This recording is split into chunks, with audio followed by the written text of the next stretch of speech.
In this video, I'm going to show you how to disable filtering on Telegram quickly and correctly, so you can turn off sensitive content restrictions in just a few steps.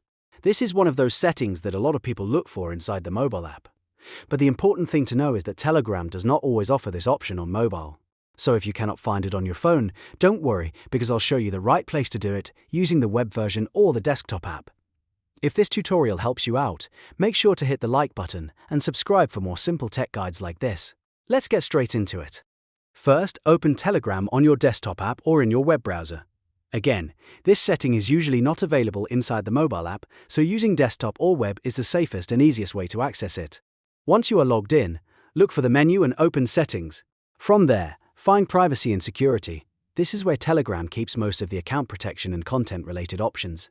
When you open Privacy and Security, scroll through the available settings until you find the option labeled Disable Filtering.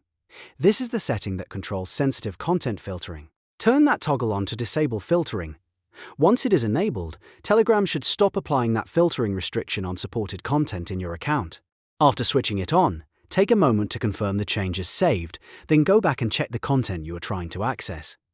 If it still does not appear right away, refresh the app or browser page and make sure you are signed into the same account on the correct device.